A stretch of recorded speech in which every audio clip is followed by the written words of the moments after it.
ആണ്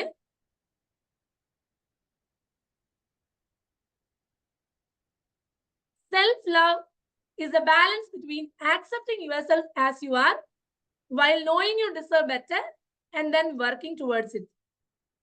ഈ കോട്ട് വെക്സ്കിങ് എന്ന് പറയുന്ന ഒരു പ്രശസ്തനായ UK ബേസ്ഡ് ഓഥറിന്റെ ഗുഡ് വൈബ്സ് ഗുഡ് ലൈഫ് എന്ന് പറയുന്ന ഒരു പുസ്തകത്തിൽ എടുത്ത കോട്ടാണ്. അതിൽ നിന്നുള്ള എടുത്ത കൺസെപ്റ്റ് ആണിത്. ഇതാണ് പുസ്തകം. അപ്പം അദ്ദേഹം പറയുന്നത് ഈ രണ്ടിന്റെയും ബാലൻസിങ് ആണ് സെൽഫ് ലവ് എന്ന് പറയുന്നത്. ഇങ്ങനെ നമ്മളുടെ മൈൻഡ് സെറ്റും ആക്ഷനും ബാലൻസ് ചെയ്ത് കൊണ്ടുപോകുന്ന സമയത്ത് നമ്മൾക്ക് ഉണ്ടാവുന്ന ഗുണം എന്ന് പറയുന്നത് നമ്മളുടെ വൈബ്രേഷണൽ സ്റ്റേറ്റ് ഹയർ ലെവലിലേക്ക് ഉയരുന്നു. ഇത് പറയാൻ കാരണം എന്ന് പറയുന്നത് നമ്മൾ ഒരു കാര്യം ആഗ്രഹിക്കുമ്പോൾ അതിന്റെ ഒരു എനർജി സ്റ്റേറ്റ് എന്ന് പറയുന്ന ഒരു ഹയർ എനർജി സ്റ്റേറ്റ് ആയിരിക്കും. അപ്പൊ അത് നമ്മൾ അച്ചീവ് ചെയ്യണമെങ്കിൽ നമ്മളുടെ ചിന്തകളുടെ, പ്രവൃത്തികളുടെ, ഇമോഷൻസിന്റെ ഒക്കെ വൈബ്രേഷണൽ സ്റ്റേറ്റ് അല്ലെങ്കിൽ ആ എനർജി എന്ന് പറയുന്നത് ഈ ആഗ്രഹത്തിന്റെ ഒരു സ്റ്റേറ്റിനോട് കറസ്പോണ്ടിങ് ആയാൽ മാത്രമേ, മാച്ച് ആയാൽ മാത്രമേ നമുക്ക് അത് മാനിഫെസ്റ്റ് ആവുകയുള്ളൂ. നമ്മളുടെ ആഗ്രഹങ്ങൾ നമ്മളുടെ ജീവിതത്തിൽ വന്ന് ഫലിക്കുകയുള്ളൂ. അപ്പോൾ ഇത് നമ്മൾക്ക് മാനിഫെസ്റ്റ് ചെയ്യണമെങ്കിൽ നമ്മളുടെ വൈബ്രേഷൻ എന്ന് പറയുന്നത് ഹയർ ലെവലിലേക്ക് കൊണ്ടുവരണം. അപ്പൊ അതിന് പോലും പ്രാപ്തമാക്കുന്ന ഒന്നാണ് സെൽഫ് ലവ് എന്ന് പറയുന്നത്. അപ്പോ സെൽഫ് ലവ് പ്രാക്ടീസ് ചെയ്യേണ്ട 2 മെത്തേഡുകളാണ് ഞാൻ ഇവിടെ ഡിസ്കസ് ചെയ്യാൻ വേണ്ടി ഉദ്ദേശിക്കുന്നത്. അപ്പൊ അതിൽ ആദ്യത്തെ ഒരു മെത്തേഡ് ഡിസ്കസ് ചെയ്യുന്നതിന് മുന്നേ ഞാൻ ഒരു ചെറിയൊരു കാര്യം നിങ്ങളോട് ചോദിക്കട്ടെ. നിങ്ങളുടെ കൈ ഒന്നിങ്ങനെ വെക്കാൻ വേണ്ടി പറ്റുമോ? ഓക്കെ, ഈ കയ്യില് ഓരോരോ വിരലുകളിലും നിങ്ങളുടെ ഓരോരോ ക്വാളിറ്റി, പോസിറ്റീവ് ആയിട്ടുള്ള ക്വാളിറ്റി ഒരു മാർക്കർ പെന്ന് കൊണ്ട് എഴുതിയതായി സങ്കല്പിക്കുക. പറ്റുന്നുണ്ടോ? നിങ്ങളുടെ ഓരോരോ പോസിറ്റീവ് ആയിട്ടുള്ള ക്വാളിറ്റീസ് ഓരോ വിരലുകളിലും ഇങ്ങനെ എഴുതി വെച്ചിട്ടുണ്ട്. നിങ്ങൾക്ക് കാണാൻ സാധിക്കുന്നുണ്ടോ? ഓക്കെ, ആരെങ്കിലും ഒരാളൊന്ന് അൺമ്യൂട്ട് ചെയ്ത് ദിനേശ് സാർ അല്ലെങ്കിൽ സുശീൽ സാർ ആരെങ്കിലും ഒരാളൊന്ന് പറയാവോ എന്താണ് നിങ്ങൾ കണ്ടതെന്ന്? Number 1, love. Okay. Number 2, care. Okay. Number 3, inspiring. Okay. Gratitude. Okay. Then maybe motivating. Okay, thank you so much Sushil sir. നിങ്ങൾക്ക് ഏവർക്കും ഇത്തരത്തിൽ കാണാൻ സാധിച്ചു എന്ന് തന്നെ ഞാൻ വിശ്വസിക്കട്ടെ. ഏത് വ്യക്തികൾക്കാണ് ഇങ്ങനെ കാണാൻ സാധിക്കുക? പറയാൻ പറ്റുമോ? സെൽഫ് ലവ് ഉള്ളവർക്ക്. സെൽഫ് ലവ് മാത്രമല്ല, സെൽഫ് അവയർനെസ് ഉള്ളവർക്ക് അല്ലേ? അതായത് അവനവനെ കുറിച്ച് ഒരു അവബോധം, സ്വയം അവബോധമുള്ള വ്യക്തികൾക്കാണ് ഇത്തരത്തിൽ നമ്മളുടെ ക്വാളിറ്റീസ് എന്താണെന്നുള്ളത് മനസ്സിലാക്കാൻ വേണ്ടി സാധിക്കുക. എന്താണ് സെൽഫ് അവയർനെസ്? ഒരു വ്യക്തിയെ വ്യക്തിയാക്കി മാറ്റുന്ന ചില കാര്യങ്ങളുണ്ട്, ഘടകങ്ങളുണ്ട്. അതായത് അത് ചിലപ്പോൾ നിങ്ങളുടെ ചിന്തകളാവാം, പ്രവൃത്തികളാവാം, നിങ്ങളുടെ മൂല്യങ്ങളാവാം, വിശ്വാസങ്ങളാവാം. ഇതൊക്കെ കൂടിയിട്ടാണ് ഒരു വ്യക്തി രൂപം കൊള്ളുന്നത്. അപ്പൊ അതിനെക്കുറിച്ച് പൂർണ്ണമായ ധാരണയുള്ളതിനെയാണ് സെൽഫ് അവയർനെസ് എന്നതുകൊണ്ട് ഉദ്ദേശിക്കുന്നത്. ഇങ്ങനെ സെൽഫ് അവയർനെസ് ഉള്ള ഒരു വ്യക്തിക്ക് മാത്രമേ സ്വയം സ്നേഹിക്കാൻ വേണ്ടി സാധിക്കുകയുള്ളൂ. ഇപ്പൊ സെൽഫ് അവയർനെസ് കൂട്ടാൻ വേണ്ടിയിട്ടുള്ള ഒരു ചെറിയ ഒരു മെത്തേഡ് ഇവിടെ ഒരു ടാഷ യൂറിക് എന്ന് പറയുന്നവർ ഒരു ഓർഗനൈസേഷണൽ സൈക്കോളജിസ്റ്റ് ആണ്, ഒരു New York times best selling author കൂടിയാണ്. അവർ പറയുന്ന ഒരു ചെറിയ കാര്യമാണ് ആസ്ക് വാട്ട് നോട്ട് വൈ. നിങ്ങളുടെ ജീവിതത്തിൽ ഒരു ഡിഫിക്കൽട്ട് സിറ്റുവേഷൻ ഉണ്ടാവുമ്പോൾ വൈ എന്ന ക്വസ്റ്റ്യൻ ആണ് പലപ്പോഴും മനസ്സിൽ കടന്നു വരിക. പക്ഷെ അത് റീഫ്രെയിം ചെയ്തുകൊണ്ട് വാട്ട് എന്ന ക്വസ്റ്റ്യൻ ചോദിക്കുക. ഫോർ എക്സാമ്പിൾ പറയാം, ഒരു വ്യക്തി ഒരു ഓഫീസിൽ വർക്ക് ചെയ്യാണ്. അപ്പൊ അവരുടെ ഒരു ക്വാർട്ടർ വൈസിലുള്ള ഒരു റിവ്യൂ റിപ്പോർട്ട് വന്നു. വളരെ മോശം റിപ്പോർട്ടാണ് കിട്ടിയത്. അപ്പൊ അദ്ദേഹം ചിന്തിക്കുന്നത്, ഞാനും എന്റെ ബോസും തമ്മിലുള്ള റിലേഷൻ എന്തുകൊണ്ടാണ് ഇങ്ങനെ മോശമായിക്കൊണ്ടിരിക്കുന്നത്, അല്ലെങ്കിൽ അവരെന്തുകൊണ്ടാണ് എനിക്ക് ഒരു പോസിറ്റീവ് ആയിട്ടുള്ള റിപ്പോർട്ട് തരാത്തത് എന്നാണ് ആദ്യം വരുന്ന ക്വസ്റ്റ്യൻ. പക്ഷേ അദ്ദേഹം ആ ചോദ്യത്തിനെ റീഫ്രെയിം ചെയ്ത് ഈ റിപ്പോർട്ട് മികച്ചതാക്കാൻ എനിക്ക് എന്ത് ചെയ്യാൻ സാധിക്കും എന്നുള്ളൊരു ക്വസ്റ്റ്യൻ വന്നപ്പോ ഈ കഥ ആകെ മാറി. അപ്പൊ അദ്ദേഹം ചിന്തിച്ചു, ഇത് മെച്ചപ്പെടുത്താൻ എനിക്ക് എന്ത് ചെയ്യാൻ പറ്റും. അപ്പൊ അതിനുവേണ്ടി അദ്ദേഹം കാര്യങ്ങൾ ഓരോന്ന് കണ്ടുപിടിച്ചു, അത് പ്രാവർത്തികമാക്കാൻ തുടങ്ങി. അടുത്ത ക്വാർട്ടറിൽ അയാളുടെ റിവ്യൂ റിപ്പോർട്ട് വളരെ മികച്ചതായി മാറി. ഇത്തരത്തിൽ വൈ ക്വസ്റ്റ്യൻസ് നിങ്ങൾ വാട്ട് ക്വസ്റ്റ്യൻ വെച്ച് റീപ്ലേസ് ചെയ്യുകയാണെങ്കിൽ നിങ്ങൾക്ക് സെൽഫ് അവയർനെസ് കൂട്ടാൻ വേണ്ടി സാധിക്കും എന്ന് ടാഷ യൂറിക് അവരുടെ ഒരു ടെഡ് ടോക്കിൽ പറയുന്നുണ്ട്. അടുത്ത ഒരു മെത്തേഡ് എന്ന് പറയുന്നത് പോസിറ്റീവ് സെൽഫ് ടോക്ക് ആണ്. നിങ്ങൾ നിങ്ങളോട് തന്നെ സംസാരിക്കുന്ന സമയത്ത് പോസിറ്റീവ് ആയിട്ടുള്ള കാര്യങ്ങൾ സംസാരിക്കാൻ വേണ്ടി ശ്രമിക്കുക. നിങ്ങളെ സോളിറ്റ്യൂഡിൽ ഇരിക്കും, ഏകാന്തതയിൽ ഇരിക്കുമ്പോൾ പലപ്പോഴും നിങ്ങളോട് തന്നെ സംസാരിക്കും. ആ സമയങ്ങളിൽ നിങ്ങളുടെ നന്മകളെ കുറിച്ചിട്ടും നിങ്ങളുടെ അച്ചീവ്മെന്റ്സിനെ കുറിച്ചിട്ടും മാത്രം സംസാരിക്കാൻ വേണ്ടി ശ്രമിക്കുക. ഒരിക്കലും നിങ്ങളെ കേസ് ചെയ്യാതിരിക്കുക. നീ അങ്ങനെ ചെയ്തുകൊണ്ടല്ലോ ഇങ്ങനെയായത്, അല്ലെങ്കിൽ ആ സമയത്ത് ഇങ്ങനെ ചെയ്തില്ലായിരുന്നെങ്കിൽ ഇങ്ങനെ വരുമായിരുന്നില്ലല്ലോ. ഇത്തരത്തിൽ ബ്ലെയിം ചെയ്യാതിരിക്കുക. അപ്പൊ ഇവിടെ റീഫ്രെയിം ചെയ്യേണ്ട ചില ഒരു എക്സാമ്പിൾസ് ഇവിടെ കാണിക്കുന്നുണ്ട്. പലപ്പോഴും നമ്മളുടെ മനസ്സിൽ നെഗറ്റീവ് സെൽഫ് ടോക്ക് ആണ് വരിക. പക്ഷെ അത് നമ്മൾ റീഫ്രെയിം ചെയ്തെടുക്കേണ്ടത് ഇപ്രകാരമാണ്. ദാറ്റ് ഇസ് ടു ഡിഫിക്കൽട്ട് എന്ന് പറയുന്ന സമയത്ത് ഇറ്റ് സൗണ്ട്സ് ചാലഞ്ചിങ് എന്ന് പറയുക. ഐ കനോട്ട് ഡു ഇറ്റ് എന്ന് പറയുന്ന സമയത്ത് I will give it my best shot എന്ന് പറയുക. I always mess things up എന്ന് പറയുമ്പോൾ if I mess up I will learn from it എന്ന് പറയുക. I have always been this way എന്ന് പറയുമ്പോൾ I am open to change എന്ന് പറയുക. ഐ വിൽ ഫെയിൽ എന്ന് വിഷമത്തോടെ കൂടി പറയുന്നതിന് പകരം ഐ വാണ്ട് ടു സക്സീഡ് എന്ന് പറയുക. My life is awful, I am lucky, my life could be worse than this, no one likes me, I like myself, I do not know anything, I want to learn. ഇത്തരത്തിൽ നിങ്ങളുടെ negative ആയിട്ടുള്ള self ടോക്കുകളെ reframe ചെയ്ത് positive self ടോക്കുകൾ ആക്കാൻ വേണ്ടിയുള്ള ശ്രമം നിങ്ങളുടെ ഭാഗത്ത് നിന്ന് ഉണ്ടാവുക. അപ്പോ നമ്മൾ 2 പ്രധാനപ്പെട്ട ഘടകങ്ങളെ കുറിച്ചാണ് ഇന്നിവിടെ പറഞ്ഞിട്ടുണ്ടായിരുന്നത്. എന്തൊക്കെയായിരുന്നു? ഒന്ന് സെൽഫ് അവയർനെസിനെ കുറിച്ച് പറഞ്ഞു അല്ലെ. രണ്ടാമത് പറഞ്ഞ കാര്യം എന്താണ്? ഗ്രോത്ത്, പോസിറ്റീവ് സെൽഫ് ടോക്ക് അല്ലെ. Self talk. അപ്പൊ ഈ 2 ഘടകങ്ങൾ തന്നെ നിങ്ങൾ പാലിക്കാൻ നിങ്ങൾക്ക് ശ്രമിച്ചാൽ തന്നെ നമുക്ക് ഏവർക്കും സെൽഫ് ലവ് നമ്മളുടെ ജീവിതത്തിൽ കൾട്ടിവേറ്റ് ചെയ്ത് കൊണ്ടുവരാൻ വേണ്ടി സാധിക്കും എന്നുള്ളതാണ്. അപ്പോ എൻ്റെ ഒരു ചെറിയ കവിതയോടുകൂടി ഈ സെഷൻ അവസാനിപ്പിക്കാം. കവിത എൻ്റെ ഒരു പുസ്തകത്തിൽ തന്നെയുള്ള കവിതയാണ്. മെഴുകുതിരികൾ എന്നാണ് കവിതാ പുസ്തകത്തിന്റെ പേര്. ഇതൊരു കവിതാ സമാഹാരമാണ്. 50 കവിതകൾ അടങ്ങിയിരിക്കുന്ന ഒരു കൊച്ചു പുസ്തകമാണ്. പ്രഭാത് ബുക്കേഴ്സ് ആണ് ഈ പുസ്തകം പ്രസിദ്ധീകരിച്ചിരിക്കുന്നത്. മെഴുകുതിരികൾ ഉരുകുന്നുണ്ട് സ്വയം ചുറ്റും വെളിച്ചമേകാൻ എന്നുള്ളതാണ് പുസ്തകത്തിന്റെ മുഴുവൻ പേര്. കവിത ഇപ്രകാരമാണ്. കവിതയുടെ പേര് പ്രിയപ്പെട്ട സ്ഥലം. പ്രിയപ്പെട്ട സ്ഥലം. ആദ്യം അമ്മയുടെ വയറിനുള്ളിലെ വെള്ളം നിറഞ്ഞ അറയായിരുന്നു എനിക്ക് പ്രിയപ്പെട്ടത്. പിന്നെ മുലയൂത്തി കുടിക്കാനായി തല ചായ്ക്കുന്ന ആ മടിത്തട്ട്. ഇച്ചിരി കൂടി വലുതായപ്പോൾ ശ്വാസതാളത്തിനോടൊത്ത് ഉയരുകയും താഴുകയും ചെയ്യുന്ന അച്ഛന്റെ വലിയ കുംഭ, അച്ഛമ്മയുടെ താണു കിടക്കുന്ന മുലകൾ, ചേച്ചിയുടെ ഉറപ്പുള്ള കൈകൾ, ഇളയച്ചന്മാരുടെ തോളുകൾ, സുഹൃത്തുക്കളുടെ വിരൽത്തുമ്പുകൾ, പാതിമേയായവന്റെ ഉറച്ച നെഞ്ച്, കുരുന്നു കണ്ണുകൾ ചിമ്മി എന്നെ നോക്കുന്ന അവന്റെ പരന്ന നെറ്റി. ഇവിടങ്ങളൊക്കെ എനിക്ക് പ്രിയപ്പെട്ടതാണ്. എന്നാൽ എഴുതിയതെല്ലാം വായിക്കാനും പുതിയത് എഴുതാനും സമ്മതിക്കുന്ന മനസ്സെന്ന കീറിപ്പോയ കടലാസു കഷ്ണത്തിലെ ഇടങ്ങളാണ് എനിക്ക് ഏറ്റവും പ്രിയപ്പെട്ടത്. ഇവിടങ്ങളൊക്കെ എനിക്ക് പ്രിയപ്പെട്ടതാണ്. എന്നാൽ എഴുതിയതെല്ലാം വായിക്കാനും പുതിയത് എഴുതാനും സമ്മതിക്കുന്ന മനസ്സെന്ന കീറിപ്പോയ കടലാസു കഷ്ണത്തിലെ ഇടങ്ങളാണ് എനിക്ക് ഏറ്റവും പ്രിയപ്പെട്ടത്. ഇത് പറയുമ്പോ നമ്മൾ പുറമേയുള്ള പല കാര്യങ്ങളും നമുക്ക് ഇഷ്ടമുള്ള കാര്യങ്ങൾ ഉണ്ടാവും അല്ലെ. പക്ഷെ നമ്മൾക്ക് ഏറ്റവും കൂടുതൽ നമ്മൾ സ്നേഹിക്കേണ്ട കാര്യം എന്ന് പറയുന്നത് നമ്മളുടെ മനസ്സിന് തന്നെയാണ്. നമ്മൾക്ക് ഏറ്റവും പ്രിയപ്പെട്ടതായി മാറേണ്ടത് നമ്മളുടെ മനസ്സാകുന്ന ഇടം തന്നെയാണ് എന്ന് ഞാൻ എന്നെ കുറിച്ച് എന്റെ സെൽഫ് ലവ് സ്റ്റേറ്റ് ചെയ്യുന്ന ഒരു കവിതയാണിത്. ഇത്തരത്തിൽ നിങ്ങൾക്ക് ഏവർക്കും നിങ്ങൾക്ക് പുറമെ എന്തൊക്കെ പരിസ്ഥിതികൾ നിങ്ങൾക്ക് ഫേവർ ആയിട്ടുണ്ടെങ്കിലും നിങ്ങളുടെ ഉള്ളിലും നിങ്ങളുടെ വളർച്ചക്കായിട്ടുള്ള നിങ്ങളുടെ ഫുൾ പൊട്ടൻഷ്യലിലേക്ക് നിങ്ങൾക്ക് വളരാൻ സാധിക്കുന്ന രീതിയിലുള്ള ചിന്തകളും അതേപോലെ തന്നെ പോസിറ്റീവ് സെൽഫ് ടോക്കുകളും ഇത്തരത്തിൽ നിങ്ങളെ കുറിച്ചുള്ള അവയർനെസ്സും ഒക്കെ നിറച്ചുകൊണ്ട് നിങ്ങളുടെ ഹയസ്റ്റ് പൊട്ടൻഷ്യലിലേക്ക് നിങ്ങളുടെ ബെസ്റ്റ് വേർഷനിലേക്ക് നിങ്ങൾക്ക് ഏവർക്കും എത്താൻ സാധിക്കട്ടെ എന്ന് മാത്രം നിങ്ങളെ ആശംസിച്ചുകൊണ്ട് എന്റെ സെഷൻ ഇവിടെ അവസാനിപ്പിക്കുകയാണ്. എന്നെ കേട്ട ഏവർക്കും നന്ദി.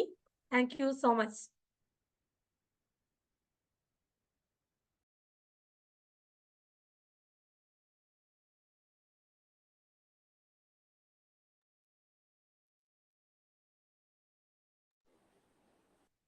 Thank you Anu ma'am, thank you. ഒരുപാട് സന്തോഷം. സ്വന്തം ചിത്രങ്ങളിലൂടെ സെൽഫ് ലവ് എന്താന്ന് വളരെ മനോഹരമായിട്ട് മാം പറഞ്ഞു തന്നു. അതോടൊപ്പം തന്നെ അതെങ്ങനെ പ്രാക്ടീസ് ചെയ്യാമെന്നും വളരെ സിമ്പിളായിട്ട് മാം എല്ലാവരിലും എത്തിച്ചു. ഒരുപാട് ഒരുപാട് സന്തോഷം. മനോഹരമായൊരു സെൽഫ് ലവ് സെഷൻ ഞങ്ങൾക്ക് നൽകിയ അനു മാമിന് എല്ലാവിധ സ്നേഹവും സന്തോഷവും അറിയിക്കുകയാണ്. കൂടാതെ ഒരു ചെറിയ തിരുത്ത്, ഞാൻ കവി എന്നാണ് മാമിനെ പരിചയപ്പെടുത്തിയത്. അപ്പൊ തന്നെ എൻ്റെ പേഴ്സണൽ മൊബൈലില് ഇതിലൊരു വളരെ മിടുക്കുള്ള ഒരു അംഗം എനിക്ക് അയച്ചു തന്നു. കവി എന്നല്ല പരിചയപ്പെടുത്തേണ്ടത്, കവയത്രി എന്നാണ്. അപ്പൊ അതിനുള്ള ആ തെറ്റുകൂടി ഞാൻ ഏറ്റു പറയുന്നു. സോറി. ഒരുപാട് ഒരുപാട് ലിറ്ററലി അതൊരു തെറ്റല്ല എന്നാ പറയപ്പെടുന്നത് ഇപ്പൊ, അല്ലേ? അതെ കവി എന്ന് അതെ പറയുന്നതിന് കവിന്ന് പറയും. കുഴപ്പമില്ല. ഇപ്പൊ കവി എന്ന് പറയും. കവിയെന്നും പറയും. ഓക്കെ. പറയാം. എന്നാൽ ഹെഡ് മാസ്റ്റർ എന്നാ പറയാ, ഹെഡ് മിസ്ട്രസ് എന്ന് തന്നെ പറയണമെന്നില്ല. അപ്പൊ ഞാൻ രക്ഷപ്പെട്ടിരിക്കുന്നു, സാങ്കേതികപരമായിട്ട് ഞാൻ രക്ഷപ്പെട്ടിരിക്കുന്നു. ഒരുപാട് നന്ദി, താങ്ക് യു. ഒരുപാട് സന്തോഷം. എന്നാലും ഈ കൂട്ടായ്മയുടെ ഒരു പോസിറ്റിവിറ്റിയാണ് അത് ഇവിടെ പറയാതെ നേരെ പേഴ്സണലി ഇട്ട് തന്നെ ആ വ്യക്തിക്കും ഒരുപാട് സന്തോഷം അറിയിക്കുന്നു. അപ്പൊ ഇനി അടുത്ത നമ്മുടെ രണ്ടാമത്തെ ട്രെയിനറെ ഞാൻ ക്ഷണിക്കുകയാണ്. അദ്ദേഹം വരുന്നത് കർണാടകയിലെ നല്ല ഒരു പ്രദേശമായ കൂർഗ് പ്രദേശത്തിൽ നിന്നാണ് വരുന്നത്. അവിടെ അദ്ദേഹം സെൻട്രൽ ഗവൺമെന്റ് സർവീസിൽ ജോലി ചെയ്യുന്നു. ഏകദേശം 32 കൊല്ലമായിട്ട് സെൻട്രൽ ഗവൺമെന്റ് ഉദ്യോഗസ്ഥരാണ്. ഒരു EPF ഡിപ്പാർട്ട്മെന്റിൽ അസിസ്റ്റന്റ് കമ്മീഷണറാണ്. പക്ഷെ ആ ഒരു വലിപ്പമൊന്നും അദ്ദേഹത്തിൽ നമുക്ക് കാണാൻ കഴിയില്ല. ആ ഒരു ഈഗോ ഒന്നും അദ്ദേഹത്തിനെ ബാധിച്ചിട്ടില്ല. എത്ര മനുഷ്യർക്ക്, ചുറ്റുമുള്ള മനുഷ്യർക്ക് എപ്പോഴും സഹായവും പോസിറ്റിവിറ്റിയും കൊടുക്കുന്നതിൽ എന്നും ഫോക്കസ് ചെയ്യുന്ന ഒരു വ്യക്തിയാണ്. ഒരു മികച്ച ഗായകൻ കൂടിയാണ്. അപ്പോൾ ഒരു വലിയ ചെറിയ മനുഷ്യനാണ് ഇനി നമ്മൾ അടുത്തതായി കേൾക്കാൻ പോകുന്നത്, നമ്മുടെ ഏറ്റവും പ്രിയപ്പെട്ട മുരളീധരൻ സാർ. ഒരുപാട് ഒരുപാട് സ്നേഹത്തോടെ സന്തോഷത്തോടെ ലെമൺ ലൈറ്റിലേക്ക് സെൽഫ് ഹെൽപ്പ് സീരീസിന്റെ ഈ 9ാം ദിനത്തിന്റെ 2ാം സെഷനിലേക്ക് മുരളി സാറെ ഒരുപാട് സ്നേഹത്തോടെ സ്വാഗതം ചെയ്യുന്നു. Over to you Murali sir. സാറിന്റെ മൈക്ക് ഒന്ന് ചെക്ക് ചെയ്യാം. കേൾക്കുന്നില്ലേ സർ? കേൾക്കുന്നുണ്ട് sir. Thank you sir for the rich introduction. നമ്മളിന്ന് 9ാമത്തെ ദിവസമാണ് ഈ പ്ലാറ്റ്ഫോം. ഇപ്പൊ ഓൾറെഡി 8×3 24 പ്ലസ് അനുവിന്ദ മാഡം 25 പേര് ഈ പ്ലാറ്റ്ഫോം യൂസ് ചെയ്ത് കഴിഞ്ഞു. അതിമനോഹരമായ സെഷൻസ്, ഗംഭീര ട്രെയിനേഴ്സ് അതിമനോഹരമായ സെഷൻസ് കാഴ്ചവെച്ചു. ക്ലിയർ ആണല്ലോ അല്ലേ? So let us all give a thunderous applause to all the trainers and once again the man behind the show, Dinesh sir.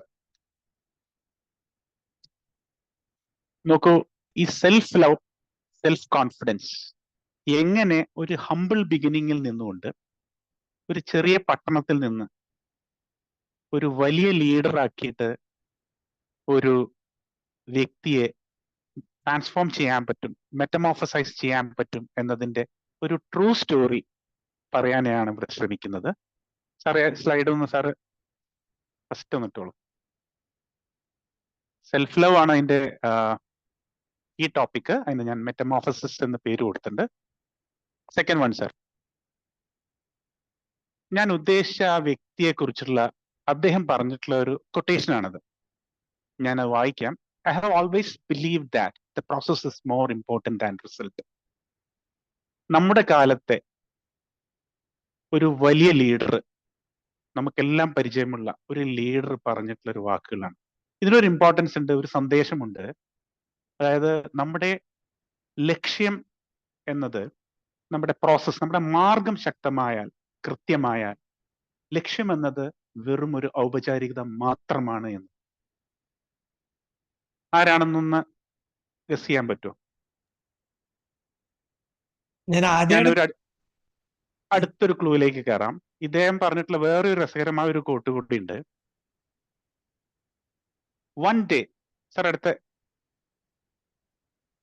One day reality will be better than our dream. അതായത് എന്ത് രസമായിരിക്കും അല്ലേ? നമ്മുടെ സ്വപ്നത്തെക്കാൾ മനോഹരമാണ് യാഥാർത്ഥ്യം. അങ്ങനെ അത് ജനിച്ചു കഴിഞ്ഞിട്ടുണ്ടെങ്കിൽ എന്ത് മനോഹരമായിരിക്കും. അല്ല, ഞാൻ അടുത്ത ക്ലൂയിലേക്ക് വരാം. ഇദ്ദേഹം 2001-2003 കാലത്ത് ഖരഗ്പൂർ റെയിൽവേ സ്റ്റേഷനിൽ ടിക്കറ്റ് എക്സാമിനർ ആയിട്ട് ജോലി ചെയ്തിരുന്നു. ധോണിയാണോ sir? Yes, Mahendra Singh Dhoni, one and only. 2003 TT ആയി ജോലി ചെയ്ത അദ്ദേഹം ആ ജോലി കളഞ്ഞ് 2004 ഇന്ത്യൻ ടീമിൽ ഒറ്റ വർഷം കൊണ്ട് ഇന്ത്യൻ ടീമിൽ കയറുന്നു. 2007 തന്നെ അദ്ദേഹം ഇന്ത്യൻ ക്യാപ്റ്റൻ ആവുന്നു 3 വർഷം കൊണ്ട്. 2007 തന്നെ ഇന്ത്യക്ക് വേണ്ടി ഇനോഗ്രൽ T20 ചാമ്പ്യൻഷിപ്പ് അദ്ദേഹം നേടിക്കൊടുക്കുന്നു, അതും പാകിസ്ഥാനെ ഫൈനലിൽ തോൽപ്പിച്ചുകൊണ്ട്. അദ്ദേഹത്തിന്റെ സെൽഫ് ലവിന്റെ, സെൽഫ് കോൺഫിഡൻസിന്റെ, അദ്ദേഹത്തിനെ ട്രാൻസ്ഫോം ചെയ്യാൻ വേണ്ടി ഇത് സഹായിച്ച ഒരു ട്രൂ സ്റ്റോറിയാണ് ഞാൻ ഇവിടെ പറയാൻ വേണ്ടി ഉദ്ദേശിക്കുന്നത്. സർ, അടുത്ത സ്ലൈഡ് ഒന്ന്. അദ്ദേഹത്തിന്റെ പിക്ചറാണ്. നമുക്കെല്ലാം പരിചിതമായിട്ട് നമ്മളെല്ലാം ഒരുപാട് സ്നേഹിക്കുന്ന Mahendra Singh Dhoni. So who can read aloud my instructional objective? കുറച്ച് ലെങ്തി ആണ്. Anybody please. At the end of the 15 minutes, the participants will be able to connect the 4 elements of emotional intelligence placed forth by Daniel Goleman to the cricketing career and leadership of MS Dhoni in his metamorphosis, self-love turned Tala. അത് self love turned തല എന്ന ഒരു term കൊടുത്തതാണ്. നോക്കൂ, സ്വന്തം കേളി ശൈലിയെ സ്വയം തന്നെയും ഇത്രയധികം സ്നേഹിച്ച ഒരാളായിരുന്നു ധോണി. അത് ആദ്യം തന്നെ ഞാൻ പറയണ്ടായി. TT ആയിട്ട് ഒരു സാധാരണ കുടുംബത്തിലുള്ള ഒരാൾക്ക് ജോലി കിട്ടി കഴിഞ്ഞിട്ടുണ്ടെങ്കിൽ നാച്ചുറലി എന്ത് സംഭവിക്കും? കളി ഒന്ന് തണുത്തു പോകും. ഒരു എക്സാമ്പിൾ പറയാം. എൻ്റെ ഒരു ക്ലോസ് സുഹൃത്തുണ്ട്. അദ്ദേഹം കേരള ടീമിന്റെ ഓപ്പണിംഗ് ബൗളറായിരുന്നു. വളരെ ഫിയേഴ്സ് ബൗളറായിരുന്നു, ഓപ്പണിംഗ് ബൗളറായിരുന്നു. 5 വർഷത്തോളം കേരള ക്രിക്കറ്റ് ടീമിൽ രഞ്ജി കളിച്ചിട്ടുള്ള ആളാണ്. അദ്ദേഹത്തിന് TT ആയിട്ട് ജോലി കിട്ടി റെയിൽവേയിൽ. അതിനുശേഷം അദ്ദേഹത്തിന്റെ കളി തണുത്തു. പിന്നീട് അദ്ദേഹം ഉയർന്നു പോകാൻ വേണ്ടി ശ്രമിച്ചില്ല. അദ്ദേഹം ഇന്നും റെയിൽവേയിൽ TT തന്നെയാണ്, പ്രൊമോഷൻ കിട്ടിയിട്ടില്ല. അതേസമയം ധോണി അതിൽ ഒതുങ്ങിയില്ല. തനിക്ക് കഴിവുകൾ കൂടുതലുണ്ടെന്നും തന്റെ സെൽഫ് ലവ് ടേൺ ചെയ്ത് ഏറ്റവും വലിയ ലക്ഷ്യത്തിലേക്ക് മുന്നോട്ട് പോകണമെന്നും അദ്ദേഹം ആഗ്രഹിച്ചു. അത് അദ്ദേഹം നേടിയെടുത്തു. ഈ സെൽഫ് ലവ്, അതുപോലെ കോമ്പണൻസ് ഓഫ് ഇമോഷണൽ ഇന്റലിജൻസ്, എങ്ങനെയാണ് ധോണിയെ എന്ന ആ ഒരു ലീഡറിനെ നമ്മൾ ക്യാപ്റ്റൻ കൂൾ എന്നും തല എന്നും പറയുന്ന ആ ഒരു വിശേഷണങ്ങളിലേക്ക് അദ്ദേഹത്തെ എത്തിച്ചത് എന്ന് നമുക്ക് നോക്കാം. അമേരിക്കൻ സൈക്കോളജിസ്റ്റും ഇമോഷണൽ ഇന്റലിജൻസിന്റെ പിതാവ് എന്നും അറിയപ്പെടുന്ന ഡാനിയൽ ഗോൾമാൻ ഇമോഷണൽ ഇന്റലിജൻസിന്റെ 4 കോമ്പണൻസിനെ കുറിച്ച് പറയുന്നുണ്ട്. ഒന്ന് ആർക്കെങ്കിലും ഒന്ന് കോൺട്രിബ്യൂട്ട് ചെയ്യാമോ? ഇനി പിടിക്കാൻ, either through chat or by voice.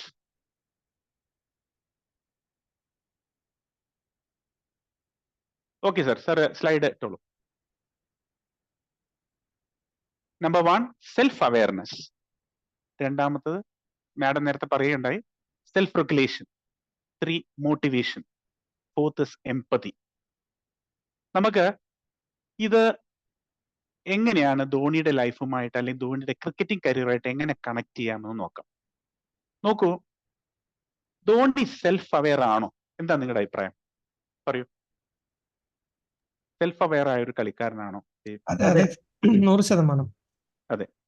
Cricket ഭൂപടത്തില് പ്രത്യേക സ്ഥാനമൊന്നുമില്ലാതെ റാഞ്ചി എന്നൊരു സാധാരണ പട്ടണത്തിൽ നിന്ന് അദ്ദേഹം ഈ ലെവലിലേക്ക് എത്താൻ വേണ്ടിയിട്ട് അദ്ദേഹത്തിന്റെ വീക്ക്നെസ്സും സ്ട്രെങ്ത്തും കൃത്യമായി അദ്ദേഹം മനസ്സിലാക്കിക്കൊണ്ട് തന്നെയാണ് അദ്ദേഹം ഇംപ്രൂവൈസ് ചെയ്യാൻ വേണ്ടി ശ്രമിച്ചിട്ടുള്ളത്. TT ജോലി അദ്ദേഹം ഉപേക്ഷിച്ചുകൊണ്ട് ക്രിക്കറ്റിലേക്ക് ഫുള്ളി കോൺസെൻട്രേറ്റ് ചെയ്തും അദ്ദേഹത്തിന്റെ സെൽഫ് ലവും അദ്ദേഹത്തിന്റെ സെൽഫ് അവയർനെസ്സുമാണ്. അദ്ദേഹം ഒരു മികച്ച ബാറ്റ്സ്മാൻ ആയിരുന്നോ? ടോപ്പ് ബാറ്റ്സ്മാൻ ആയിരുന്നോ? സർ, അദ്ദേഹം ഒരു ടോപ്പ് ബാറ്റ്സ്മാൻ ആയിരുന്നോ? അല്ല. ഒരു ടോപ്പ് ബൗളർ ആണോ?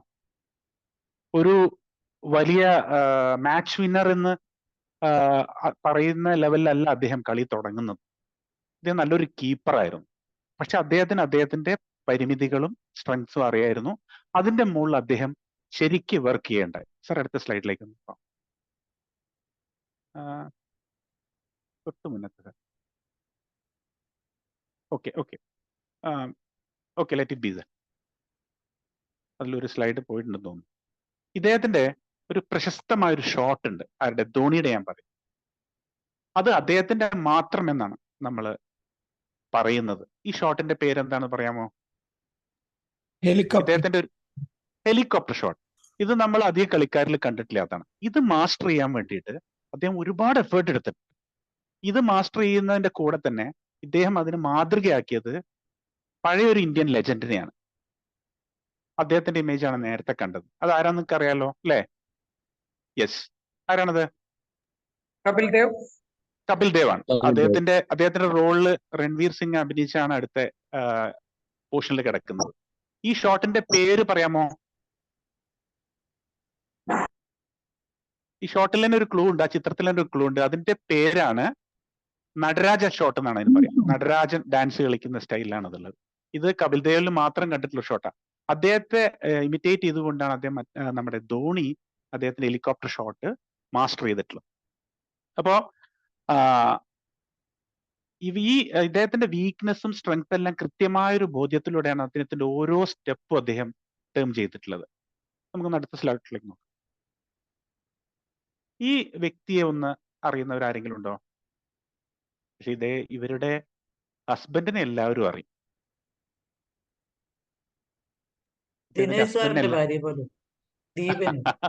ആഹാ, ദീപമ്മയുടെ ആ കോംപ്ലിമെന്റ് ഭയങ്കരമായിട്ട് ഇഷ്ടപ്പെടും. 100% അവര് ട്രെയിനിങ്ങിലാണ്. പറയാന്ന് വിചാരിച്ചതാണ്. എനിക്ക് ഇഷ്ടമായിട്ടോ. എന്റെ അടിപൊളി, മനസ്സിൽ ഓടി വന്നത് അതാണ്. എനിക്ക് ഇഷ്ടപ്പെട്ടത്.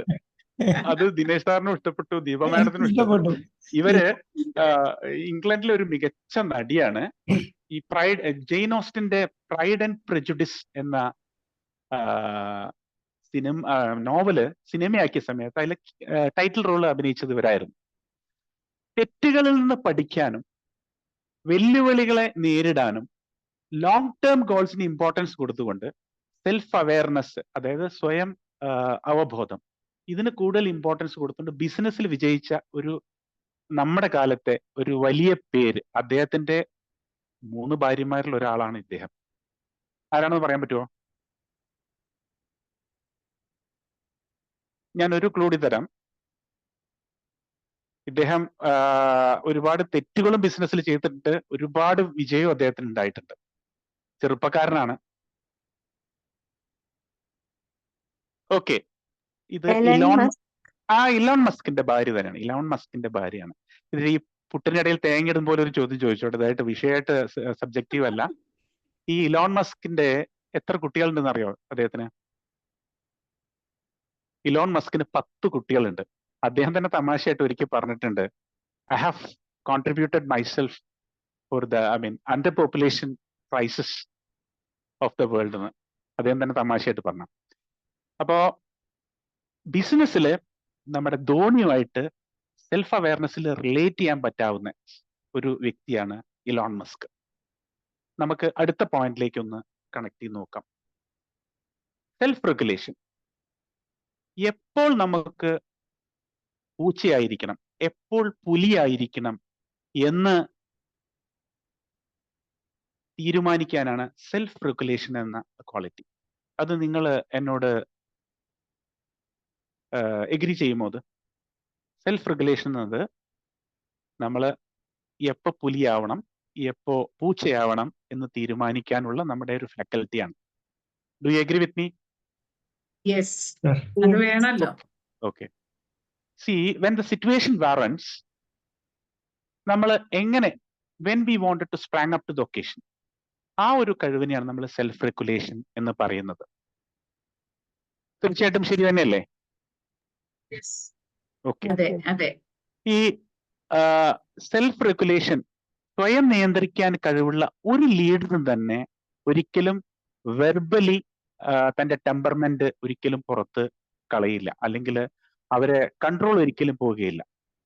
നമ്മൾ പല സ്പോർട്സ് പേഴ്സൺസിൽ നമ്മൾ കണ്ടിട്ടുണ്ട്, അവരുടെ പെട്ടെന്ന് ക്ഷിപ്രകോപികളായിട്ടുള്ള ആളുകളെ കണ്ടിട്ട്. ഫോർ എക്സാമ്പിൾ, നമ്മുടെ കാലത്ത് ടെന്നീസ് പ്ലേയേഴ്സിൽ ജോൺ മെക്കൻഡ്രോ എന്ന് പറഞ്ഞിട്ടൊരു പ്ലെയർ ഉണ്ടായിരുന്നു. അദ്ദേഹം ഒരു പോയിന്റിൽ എന്തെങ്കിലും ഒരു ഡിഫറൻസ് അദ്ദേഹത്തിന് ഒരു സെക്കൻഡ് ഒപ്പീനിയൻ ജഡ്ജുമായിട്ട് ഉണ്ടായി കഴിഞ്ഞിട്ടുണ്ടെങ്കിൽ ദേഷ്യം പിടിച്ചിട്ട് റാക്കറ്റ് ഒക്കെ എറിഞ്ഞു പൊട്ടിക്കുന്ന ഒരു ആളുണ്ടായിരുന്നു. അതുപോലെ തന്നെ ആയിരുന്നു അദ്ദേഹത്തിന്റെ പിന്നീട് വന്നിട്ടുള്ള ഗോരാൻ ഇവാനിസേവിച്ച്.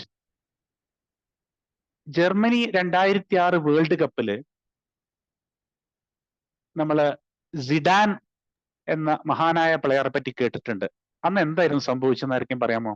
വേൾഡ് കപ്പ് ഫൈനല് തലകൊണ്ട് ഓപ്പണന്റിനെ മറ്റേ ആ ഇടിച്ചിട്ടു. കളിക്കാരൻ ഇറ്റലിയുടെ കളിക്കാരനെ അദ്ദേഹം അതെ. സെൽഫ് കൺട്രോൾ പോയി, അദ്ദേഹത്തിന്റെ ആ സെൽഫ് റെഗുലേഷൻ പോയിട്ട് പെട്ടെന്ന് ഇടിച്ചിടുകയായിരുന്നു.